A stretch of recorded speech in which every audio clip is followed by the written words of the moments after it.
Good morning, everybody, and welcome to Living Astrology with Janet Hickox and Pia and Cullen this morning. Grab your cup of coffee or your tea, sit back and relax, and let's chat about what is happening up in the stars above us today and for the weekend. Today is Friday. Woohoo!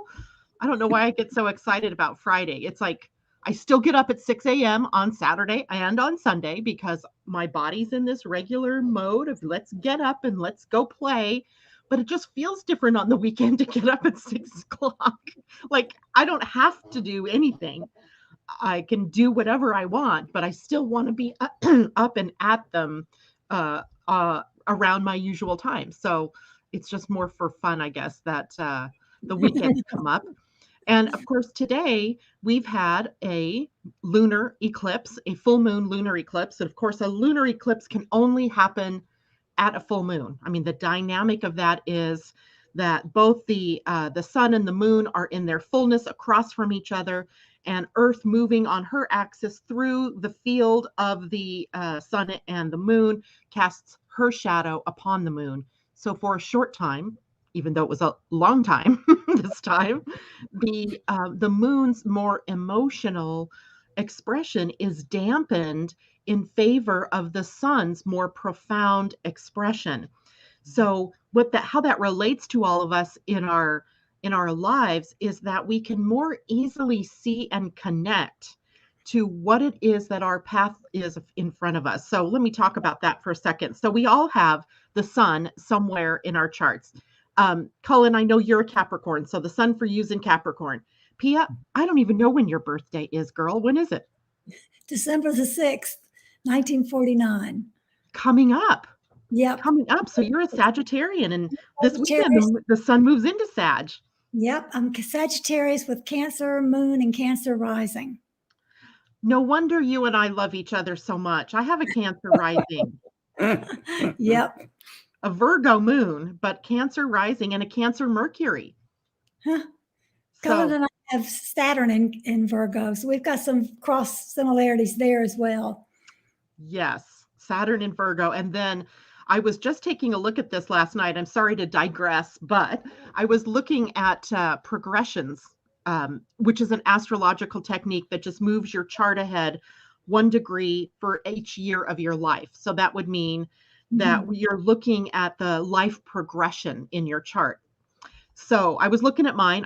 I was reading a book about progressions. And of course, my chart was handy. So I'm looking at my chart and I realized, in 5 years, my sun is going to progress into Virgo.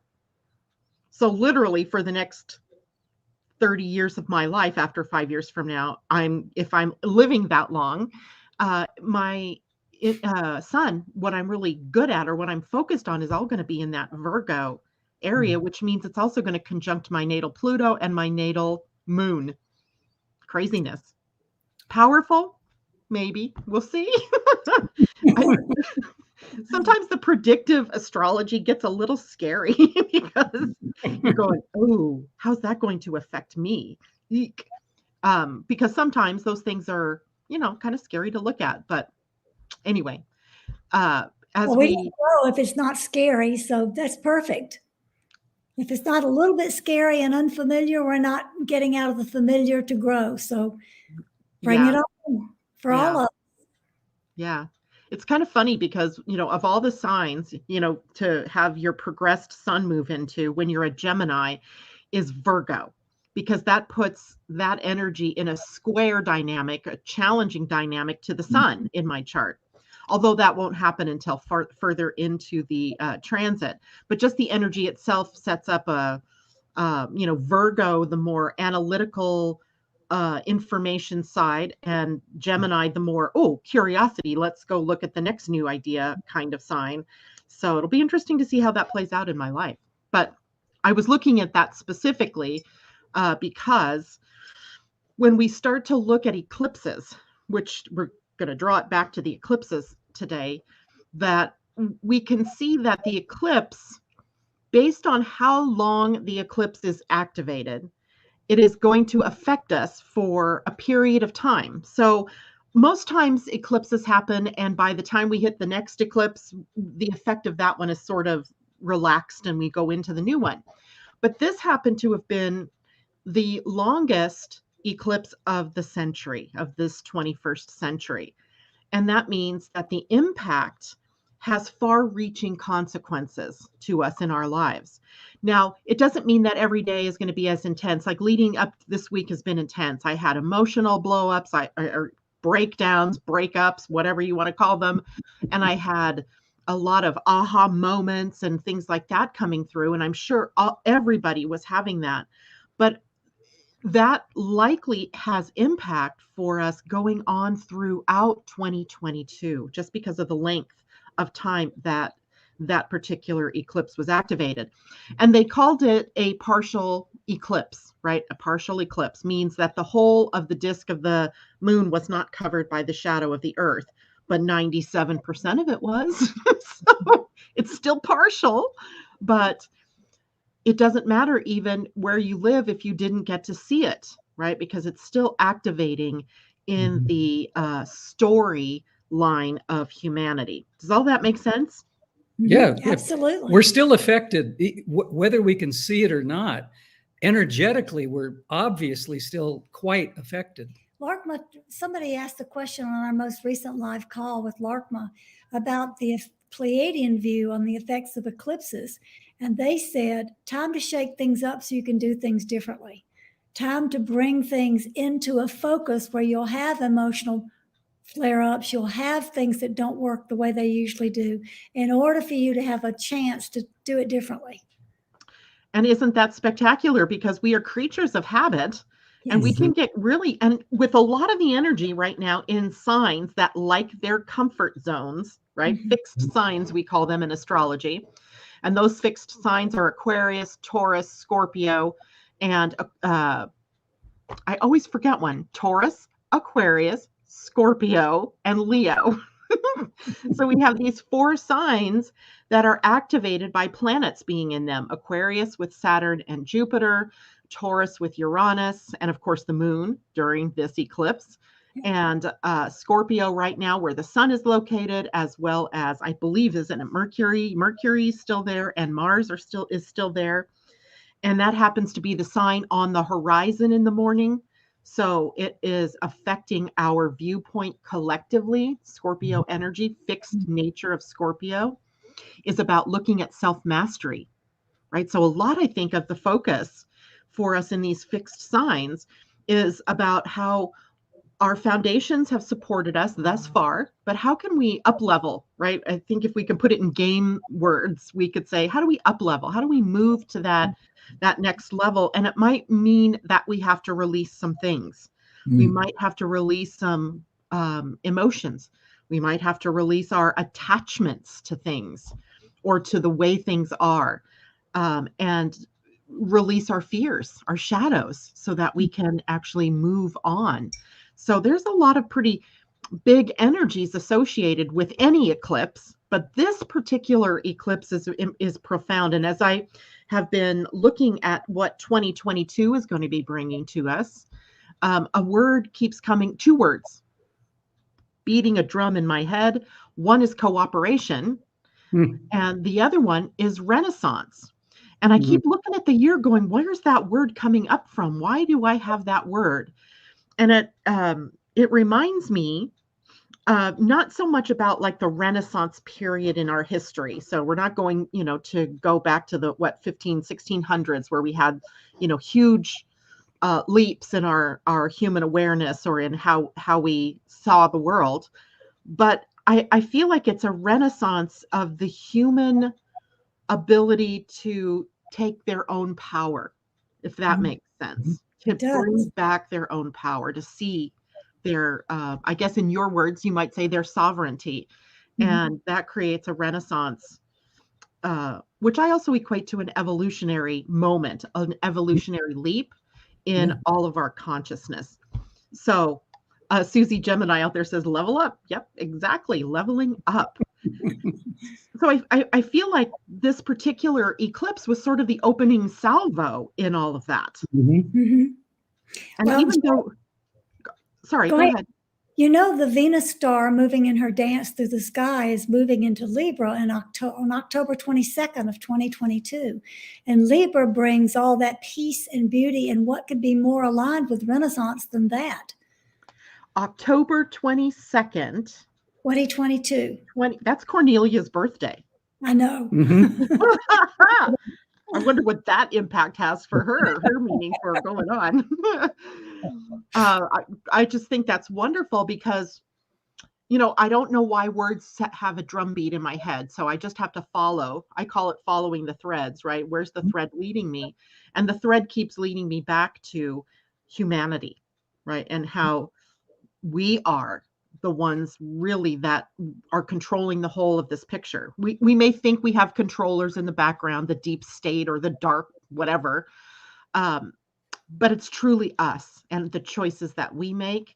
And when we get to an eclipse like this, a full moon, lunar eclipse, which the full moon is always a time of releasing, of letting go, of having a revelation, an epiphany moment, then what is that epiphany leading you to? What is going on in your life? Look at it right now.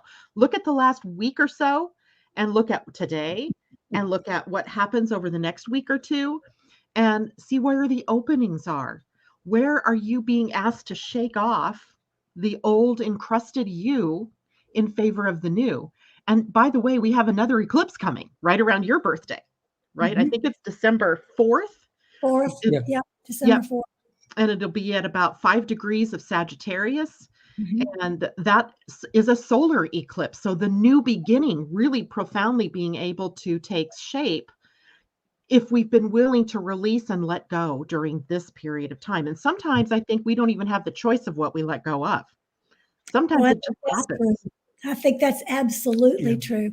I've been told that my evolutionary pathway beginning on December the 4th is going to open me up to new beginnings that will be going on for the next 3 years that are completely unseeable right now. I cannot envision them, see them, or imagine them, but they're coming whether I can see it or not.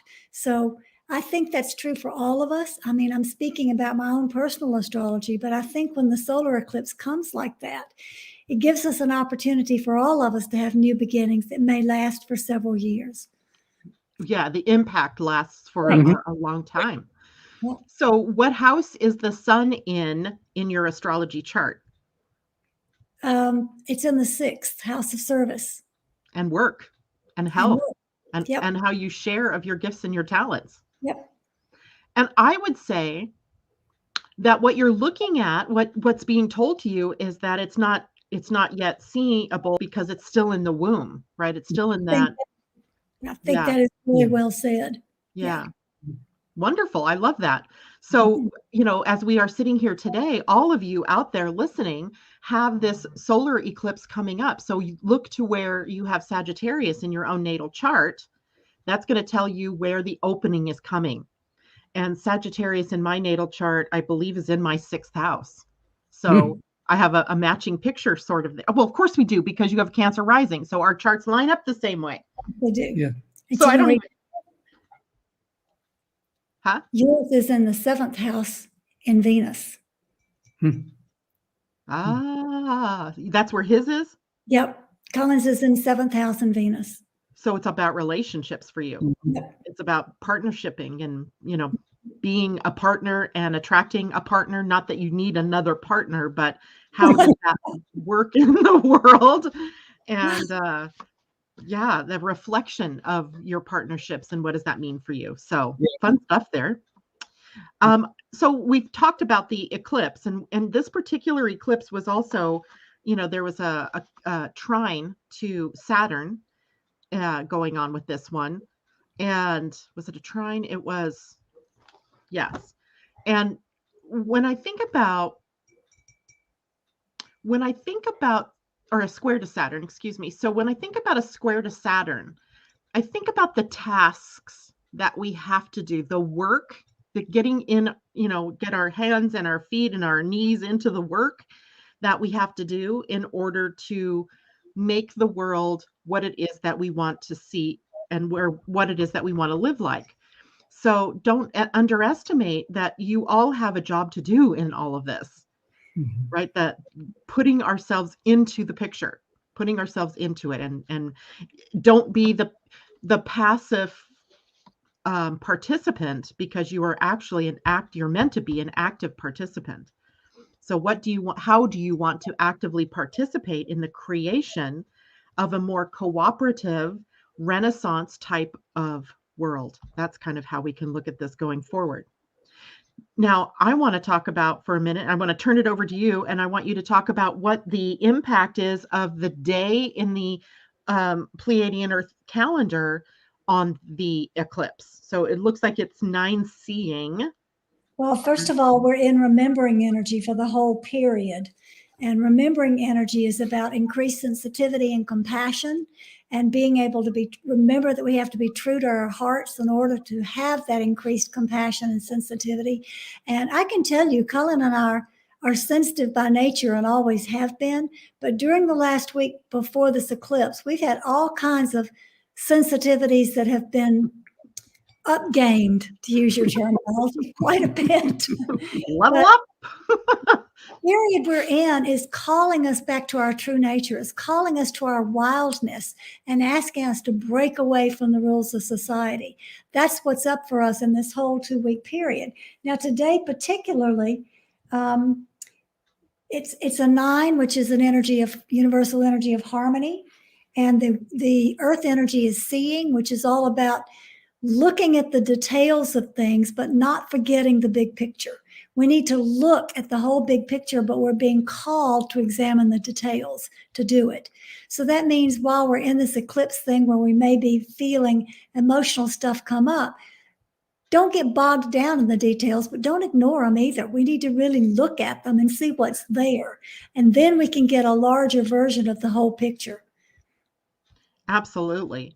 Now, when we're looking at an eclipse that's falling, kind of it's a little past the midpoint of the week, right? So we're kind of on the I don't even know how to describe it, the downside of the week, or the integration side of the week, maybe, where we're taking all of this in.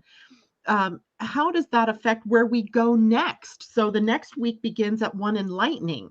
Is there a possibility that the eclipse energy in the round of the calendar is leading us to some new big thing? Absolutely. Enlightening energy is all about our collective evolution. So if we have the energy right now of looking at everything that's coming up for us, examining it, looking at the details, remembering to use our hearts, increasing our sensitivity and our compassion, that automatically links us to everybody else, so that we automatically can have more of a collective goal and work on collective ideals. It's an opportunity for us to see and hold the ideals that we envision for the world we are creating and actually commit to them, rather than being polarized with judgment of this is right, this is wrong, all that polarization that's part of duality. Enlightening energy is encouraging us to take the high road. Don't use the polarized judgment. Instead, come into the collective unity. It's the perfect energy for bringing us into collective idealism and holding on to the goals of what we want to create. And this has to do with what you talked about a minute ago, Janet, cooperation. Mm-hmm. Because if we're looking at getting along or changing the way we deal with each other, that's all about cooperation. And that's all part of unity consciousness. So what it's giving us an opportunity to do is to change the way we deal with things. And I'm not talking only about personally, but collectively, politically, internationally. That cooperation has a huge scope. And the opportunity that we have right now in this upcoming energy is tremendous. We can make huge changes. We can do things that maybe we haven't been able to do before because the energies just weren't at this point of allowing us to do this or even pushing us to do this. So this is a pretty auspicious and spectacular opportunity to cooperate and to really make a difference. And to really envision being kind, compassionate, and sensitive to others, and putting ourselves in the spirit of En Lakesh, I am another yourself, so that we can collectively regroup and become unified in what we're trying to create together by using our individual gifts and talents rather than criticizing them in someone else. Absolutely. Gosh. And the key, I think, in all of this is that it's up to us. This isn't something that's coming to us from outside of us. Right. Right. There's nothing outside of us that's saying this is how you must be. All of this has to arise from within in order to be projected outward like that. Absolutely. And this is something that Pia and I talk about personally together. And it's something that our friends Larkma bring up very often. It's about personal responsibility. We have to be more responsible in everything we do, not only the thoughts we think, but the activities that we're involved with, how we treat people, how we treat the earth. Responsibility is a huge, it's an element that I'm afraid that humanity has pretty much let go by the wayside. We haven't really been that responsible as a species. We've just let things kind of go awry. And I think we've just let go of our power, haven't we? Yes, absolutely. And so at this point, taking personal responsibility in everything is going to allow us to help, as I said a few moments ago, change everything. And Pia has a wish that she can share or an idea. My number one goal for humanity right now is to open their hearts and become responsible for every thought, every idea, every belief, everything we voice and how we voice it, everything that we do, to become the responsible beings we are intended to be, and the choices we make, all of our choices. That's my number one goal for humanity right now. We must be on some kind of wavelength, Pia, because this morning, I don't even remember what it was I caught my husband saying. And I said, I've been wanting to chat with you about this because I've been noticing in myself, but also noticing in others, the way that they are using words, right? Mm-hmm. And that because words are so impactful, they have frequency, they have power they have creative power, right? It's the way that we manifest our reality. And so when you say things like that pie or cake or cookie is to die for, literally what you're putting out there is death, right? The idea of dying. And it may be not the meaning that you intend, but then maybe we should speak to what the real meaning is that we intend, which is, I love this cookie and it tastes so good. It's like living in paradise. That's the thing, as opposed to it's a piece of death, right? Yeah. He just looked at me. He was like, he didn't quite get it. Well, this topic is extremely important. Larkma, I know Pia was going to say this. Do you want to go ahead? No, go ahead. Larkma has been talking about this forever. They've written it in their books. What we say is so impactful, not only to others, but also to ourselves. And what we say ripples out. It ripples out to other people. It ripples out into the rest of the universe. And they use some examples that are pretty similar to what you just said about, this cookie is to die for. A simple thing like saying, well, I can hit two birds with one stone if I do these two things together. That's a terrible thing to say. It's kill two birds with one stone. Yes, yeah. Exactly. Yeah. Yes. And there are many phrases that we use without thinking. We don't even think about what we're saying because we were given these phrases as children and we've used them all of our lives.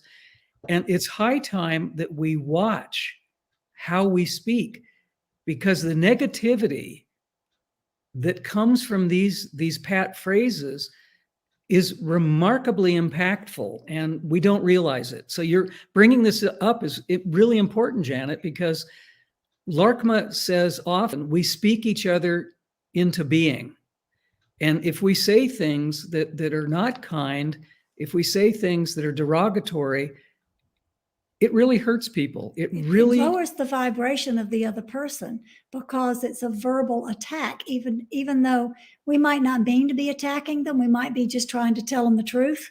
But if it's not done properly, if it's not done with kindness, we're actually harming other people.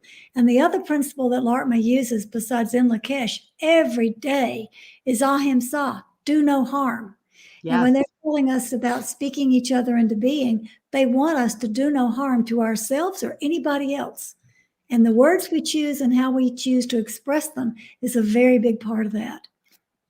Well, and the words that you're speaking, even if you're speaking them outward at someone or towards someone else, there's that reflection, right? They also can be reverberating back to you. So, you know, it's just really important, I think, for all of us to really take a look at what it is that we're saying. And even if it's just sliding off our tongue, like it's an old phrase that we always say, and oh, it doesn't really mean killing two birds. It's the energy behind the words Yes. that you're saying. Absolutely. exactly. That's exactly right. Yeah. Yeah. It's interesting. When I met some Chinese friends that years ago that became really close friends, and we were able to speak really honestly with each other, they said the English language can be very harsh. And they said there isn't the opportunity to have a deep meaning behind many of the words you use. They said they're just a word, but there's no history, there's no meaning, there's no deepness. And they said in our language, each word has multiple meanings and multiple variations to mean certain things that help people to feel differently or to think differently about the words that are being used. And that really struck me all those years ago when they told me that, because I realized that we don't really know what we're doing through human languaging. Mostly we're not aware, as we're speaking right now with you about this topic.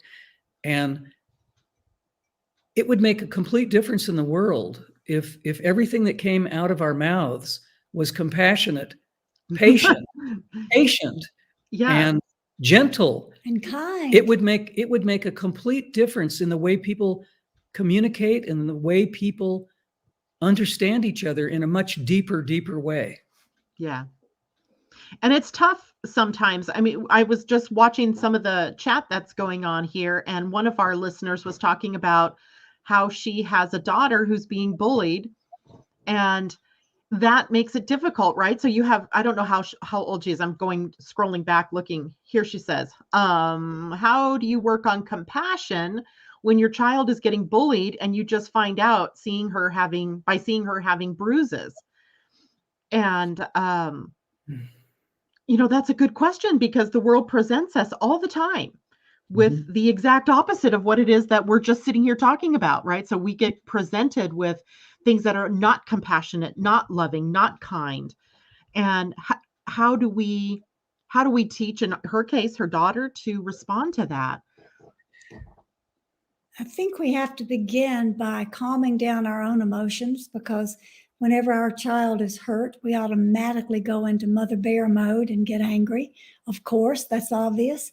And we have to pull back a little bit from the emotional reaction and discern what's going on. Here is an unjust situation, and we have to find a reasonable way to deal with it without being emotional about it. And then find a concrete way to talk to the other child's parents, to deal with the teachers or principals at the school, to teach her child how to back away from the situation and say, I'm not going to deal with this, or go for help. But there has to be a situation that is not emotionally volatile in order for her to teach her child how not to respond in fear or anger, but to stand up and be strong and take care of it while she's modeling that. It's interesting watching bullies. Bullies are never really mad at who they're projecting their anger on. Bullies are all damaged. They're all traumatized by something in their own lives. They're acting out what's not working, either socially or in their nuclear family. Their bullying comes from something that has harmed them, something dramatic, traumatic. And I think Pia's right. Getting to the essence of why is this child bullying someone else? And there's always a reason why the child is doing something negative and harmful like this. And if the other adults, both the parent of the child that's being abused and the abuser's parents, need to understand why their kid's doing this. And the only way that's going to work is through open communication.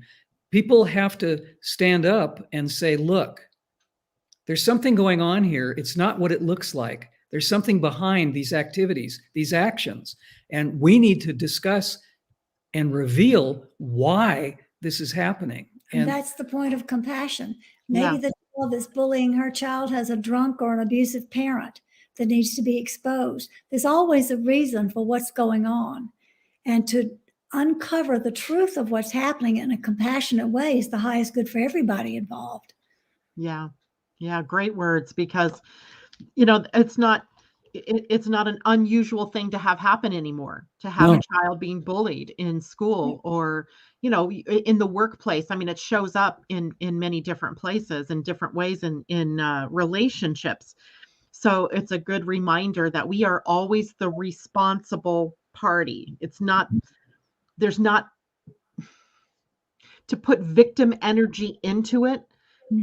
Exacerbates the problem instead of solves the problem. So empowering the child, empowering your daughter, J-Lo, in other words, to be able to handle this in a response-able way is, you know, really the power that you have to teach her.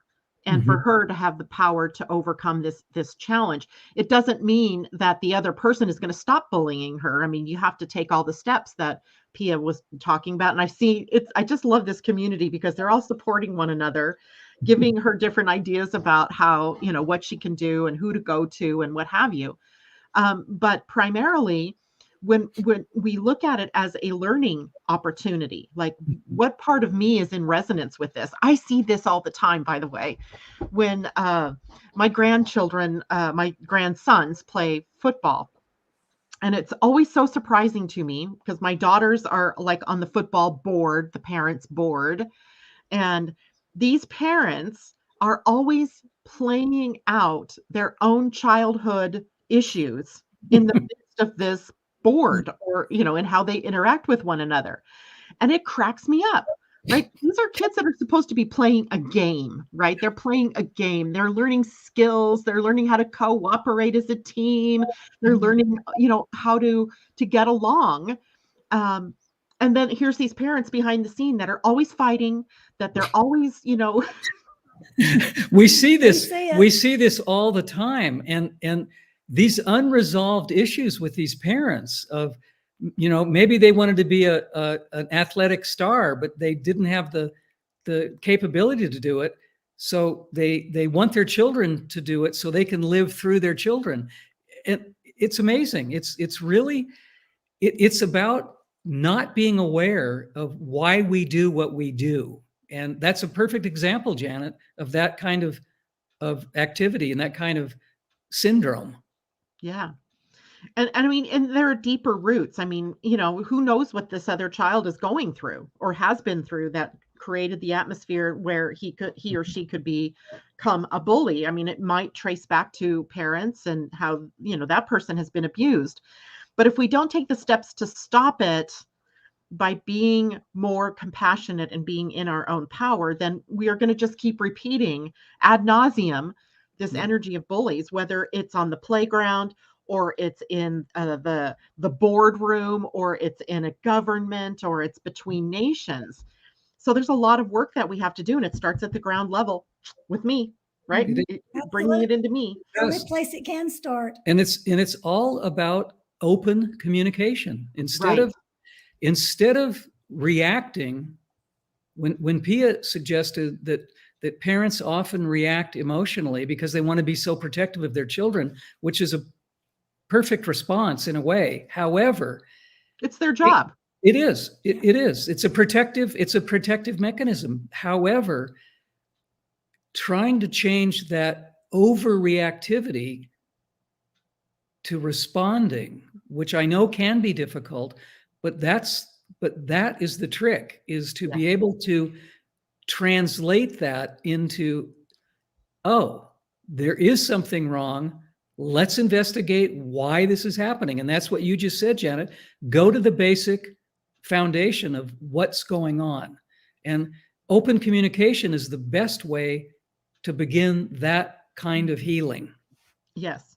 And I would even take it one step further, because this is just how I do things. I'm not saying you have to do this, J-Lo, but I would say, why is this showing up in my reality? Mm-hmm. What does it mean for me? What part of me is in reaction to what is happening? What part of me is being a bully or has been bullied? I mean, these are themes, and it's not showing up in your world just because, right? There's something there. Yep.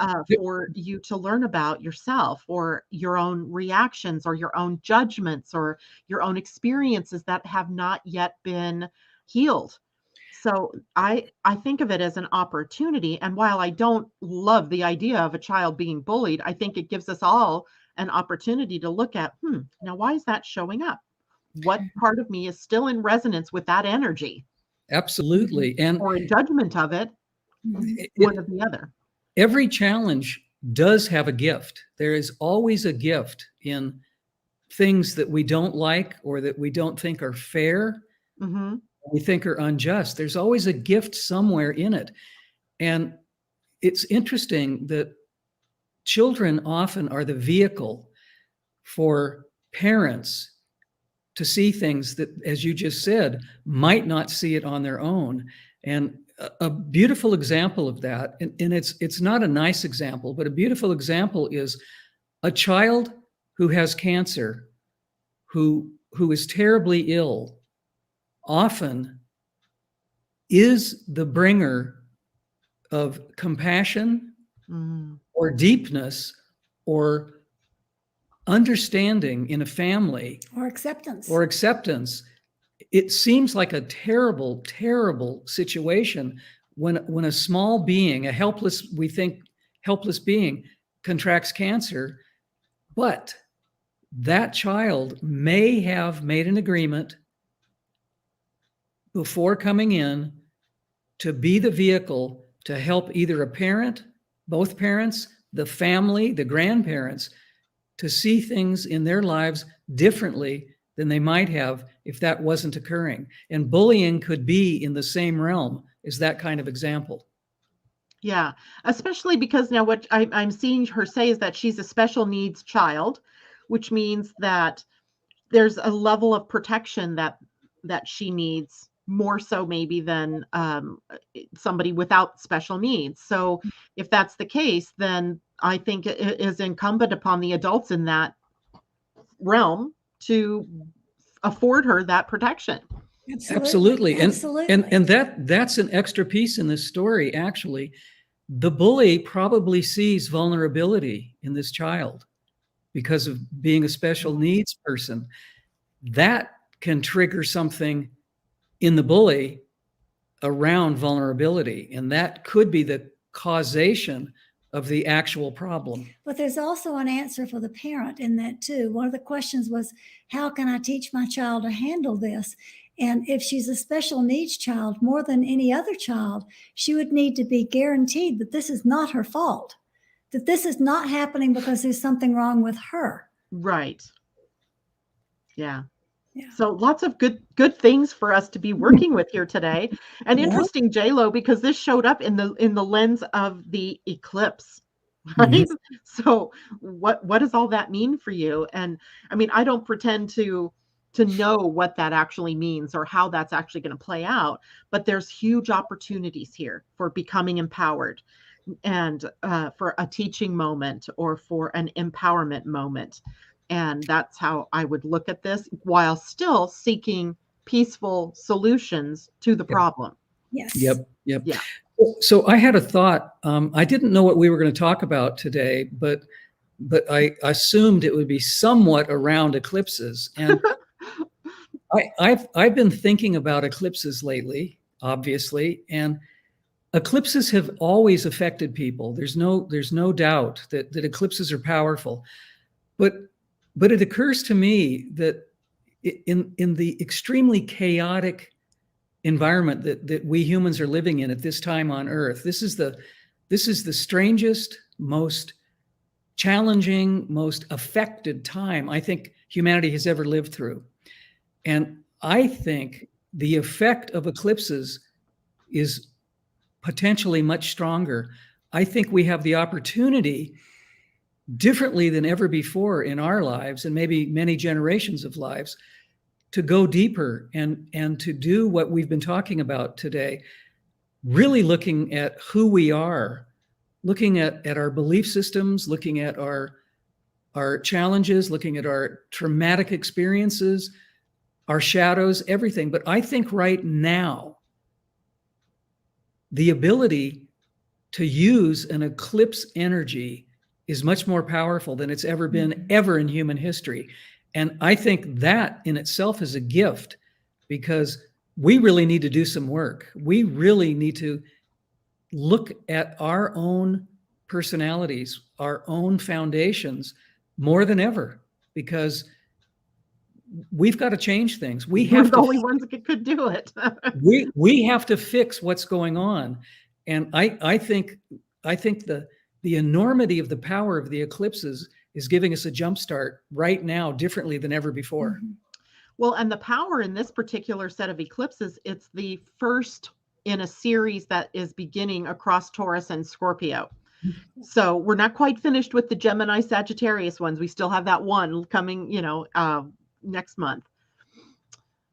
And when we're looking at an eclipse in Taurus, we're looking at what are the values that we live by, right? We're talking about what is it that we claim is the principles, the laws, or the values that we are going to live by as humanity, but also in our own families and our own schools. So in a situation of bullying, for example, the stated value is that our children are safe, that we are providing a safe environment for learning. I don't think any school district out there would quibble with me over that one. That is one of their major stated values. What we're seeing here is then where they're not in alignment exactly with that value, because you have an opportunity here to take what's happening, a child that's being bullied, and remind everybody about the value. Put your money and your resources to work for you in the exercising of that value, or the bringing of that principle, aligning yourself with that principle. And I think it's funny too that a principal in a school is called a principal, even though it's spelled differently. It's the idea, right? That person embodies the principles, the values. It's incumbent on that person to lay the template for how it is the behavior is going to be modeled for the school, right? Yep. And then of course you have the district and all of that, and the state has a picture of that too. But also every parent of every child, right, is also responsible for creating the space for living out the values of that group. Absolutely. And that brings up the responsibility of teachers and counselors. Why aren't teachers noticing this bullying? Why isn't there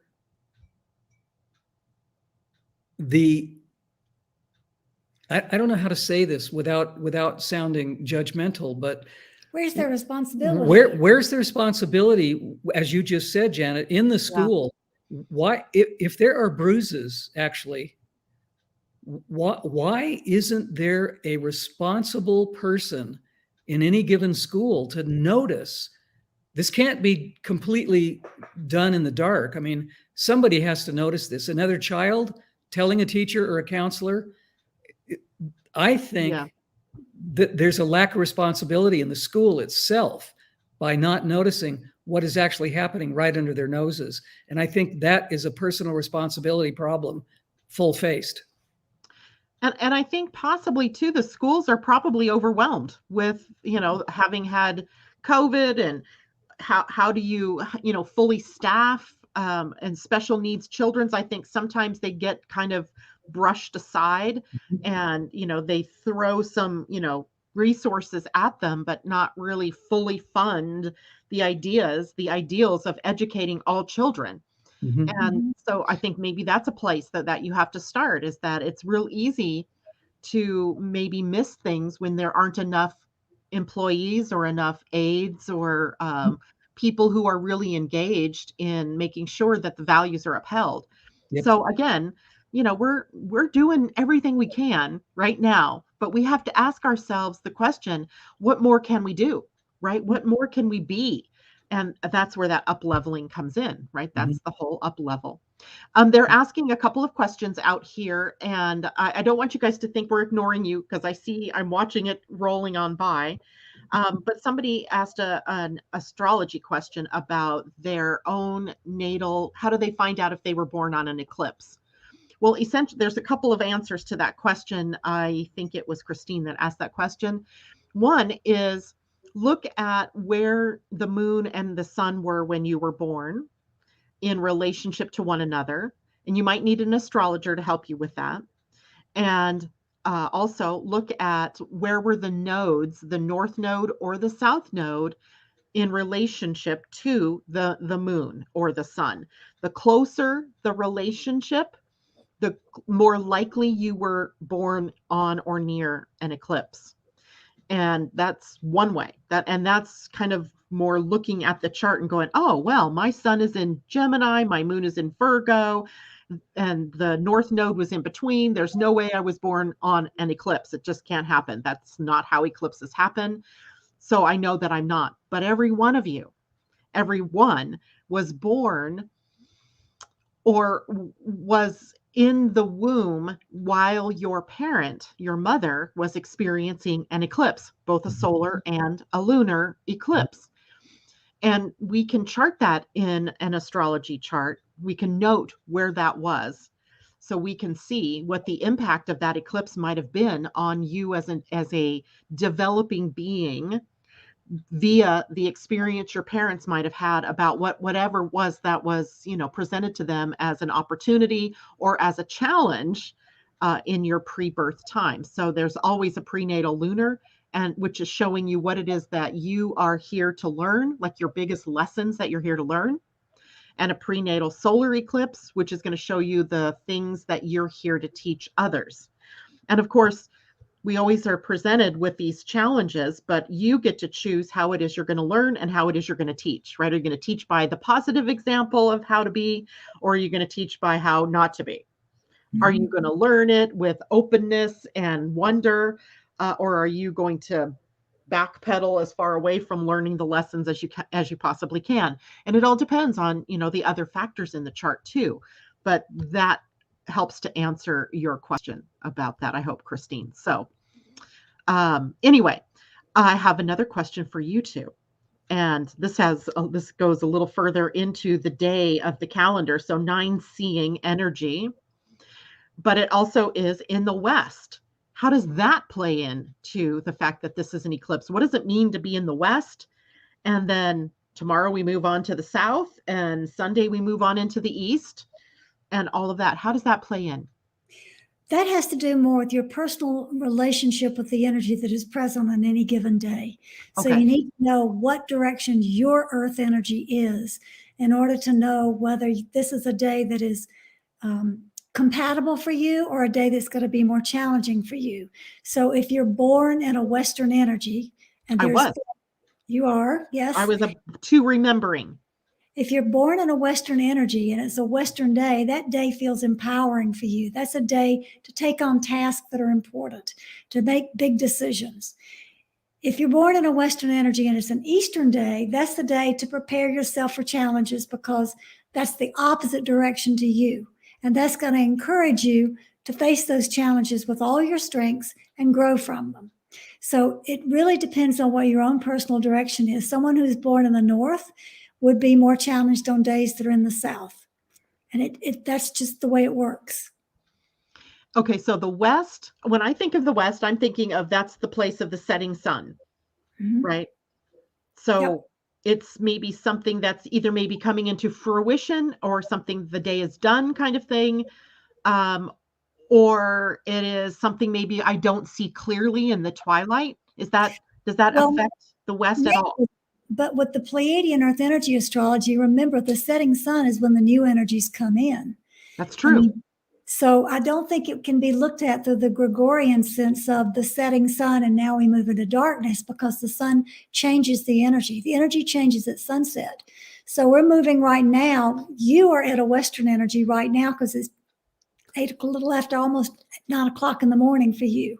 For us over here, it's almost 7 o'clock at night. So 2 hours ago, we've already moved into the next energy, which is going to be a Southern energy for us. Right, 10 intuiting. Right. So that's the way it works. And if you want to know about that more deeply, there's 2 ways you can do it. You can get the Pleiadian-Earth energy astrology book, and you can look up your birth dates with the ephemeris right there. And if you want to know even more in depth, you can get a personal Pleiadian-Earth energy astrology chart from me, where you get 30 pages of report on who you are and how you are in the world. Worth it. Thank you. Now, let's look ahead, shall we? The energy of the next eclipse. Let me see what time that's going to be so we know for sure. December's eclipse is going to be, yes, 2021. Okay, so where is it? It is on the 3rd at 11:44 p.m. my time. So West Coast time. Is that West Coast time? Yes, Pacific time. So for the bulk of the planet, it's going to actually happen on the 4th. But for us lucky people on the West Coast, we're going to have it late at night on the 3rd. And so that's still going to put us all pretty much in 11 devoting energy. Because the energy on the West Coast will also have already shifted at sunset to 11 devoting. So we'll all be in 11 devoting energy when the eclipse occurs. And I don't think there could be a better energy for a total solar eclipse. 11 is all about bringing in the light. So we'll have the light coming in during the solar eclipse to see things from a different perspective. And devoting energy is, it's an energy about being loyal to the truth. So whatever is shaken up through the eclipse that you're experiencing gives you an opportunity to look at your loyalties. Are you loyal to outmoded belief systems? Are you loyal to dysfunctional family members or partners? Are you loyal to the wrong things that are not aligned with your heart? Or are you aligned with what your heart is guiding you to do and to be? Are you aligned with the people that support who you are and who you're becoming? Are you aligned with the true reality? So it's a great energy to experience the solar eclipse. I love it because, in a solar eclipse now, it's at a new moon. So the sun and the moon are occupying the same degree of the sky. And that means that what's happening is the moon's energy becomes more accessible than the sun's. So while the light of the sun is muted, the light of the moon is increased. So what we have is the ability to see more from the inner eye, the inner self. And in complete alignment with the Pleiadian cosmic energy of 11 light coming in to help that happen. I love it. I'm sure it's right? Purpose. I'm absolutely sure. I always tell people I can't make this up. Like some of the more magical things that have been going on in my life, I can't make them up. Good. If I did, I would be a huge fable writer or, fantasy writer. So I think these opportunities have been put in our path to really help us in this time, to really move ahead, to up level up. And that's what I think we need. That's our takeaway message here, is that we're really the ones that make the choice, which reminds me of something else this week. And we only have about 6 minutes left, but I've got to tell you this. So I'm watching this video the other day, and I think it was a Greg Braden video. I think it was, yeah. And he starts talking about, is this life a simulation? And I was like, what? Like the Matrix? And he starts talking about the Matrix and how that life on this planet is really kind of a simulation. And it's a simulation, meaning that we're inside of a program. I don't know what I feel about that. I don't know how I feel about this.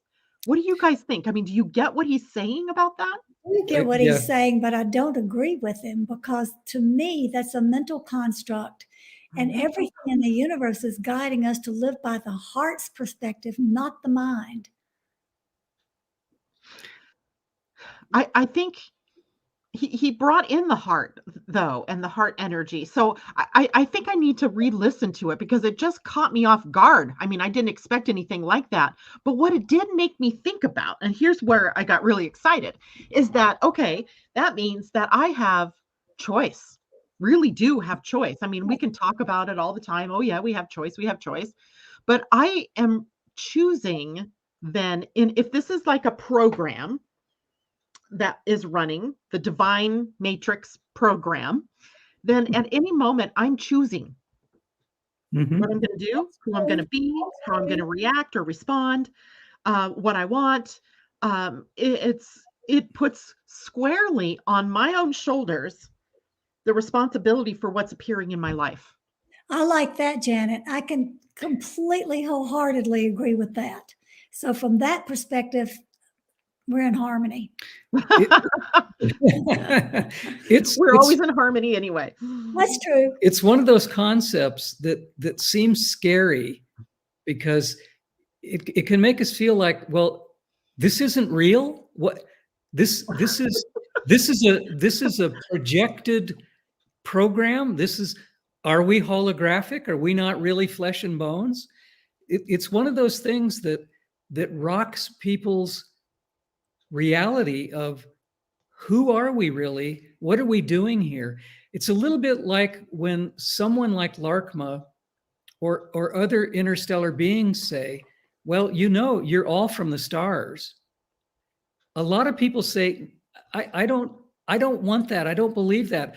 I love planet Earth. I love waterfalls. I love sunsets. I am not from the stars. I am here. I am an earthly being. This is where I was born. This is who I am. And Larkma very gently says, well, how about thinking that you're from the stars and you're part of Earth at the same time? How does that feel more comfortable? So maybe collectively we're creating the beauty that is planet Earth. Exactly. So the whole theory of a matrix or a holographic existence isn't really any more far-fetched than any other theory. I mean, we may be made up, who knows? We don't know. We could be making ourselves up. Yes. But what you said about having the choice and using the heart is the key to really utilizing that concept to the fullest and not just keeping it in the mind. Yeah. Yeah. I have really, really, really gotten into more galactic astrology at the moment, and looking at the fixed stars, looking at the systems that I have been associated with as a soul, and where did my soul arise from, and how do I trace that through the stars, not just the stars themselves, but the systems, the star systems. And it's fascinating to me that we can actually tap into that. We can see where we really are the product of the stars. And I don't know. It's the magician, Christine says, as above, so below. I love it. I love what they're talking about. Like, we can have glitter waterfalls, chocolate waterfalls. Ursula says, am I dreaming of the butterfly, or am I the butterfly? J-Lo, all possibilities are possible. And I mean, on and on, this idea of our full on creative ability, responsibility in what we have going on in our lives. It blows me away. It's hard to put into words. Yeah. It's a big concept. It's huge. It is. And it blows me away when I start to think of, I shouldn't say that, right? That's a saying, blows me away. No, it doesn't blow me away. It blows me up. It expands me. There you go. Okay, speaking of, we have one more minute here or so. I just want to make sure everybody understands the weekend's energy before we go. The weekend is with the moon in Gemini. In fact, the moon has already moved out of Taurus and into Gemini. It did that at 6:33 a.m. Pacific time this morning. So we're already into this exchange of ideas. And look what we talked about this morning. I didn't even tell you guys what I wanted to talk about this morning, and we just did it, right? We followed the strings, the threads. We were exchanging ideas. That's the energy for today, tomorrow, and Sunday. Listening is also a part of that. Sometimes I think in Gemini energy, we get so busy in the talking, in the sharing of the idea, we forget that the other half, maybe the most important half of that, is about listening, right? Listening. There's motion, restlessness, activity, in movement during this period of time. We may feel somewhat scattered. We might lose focus easily because it's almost like, oh, that's important. Oh, that's exciting. Oh, that I feel like that every day. That there's so much to think about, right? There's so much to consider. We may have that feeling this weekend. But the primary thing that I want you all to take away from this is that every gate in your human design that the moon will move through this weekend is on the throat center. It has everything to do with the voice that you're sharing. The voice of today is how you're sharing your authentic self, right? That's part of it right this moment. The voice of patience is the other gate that the moon will move through a little bit later. So how can we be patient with ourselves, and how can we be patient with others to wait for the right timing, for the right people, for the right opportunities? Tomorrow, Saturday, we get into the energy of enthusiasm, the voice of enthusiasm, the voice of experience, sharing from our experiences. Sunday, we go through 3 gates, 2 of which are on the throat, 1 of which is on the identity center. On Sunday, we're moving through the voice of generosity and sharing, and then the voice of divine insight, which is the connection to super consciousness. So the voice of divine insight. And that's followed up by, at the end of Sunday, just before we shift out of Gemini and into Cancer, the love of humanity. So use your voices wisely this weekend, because there are many voices that we can speak through, and many ways in which this is going to profoundly impact the people in your life, but also yourself, as the words that you speak have impact. Pia and Colin, thank you so much for being here today. I look forward to seeing you then in December. It looks like we'd be about the 17th of December. And I think that's what I wrote on my calendar. And have a great weekend, everybody. And thank you so much for joining us today. Thank you, Janet. Thank you, Janet. Take care. Bye for now.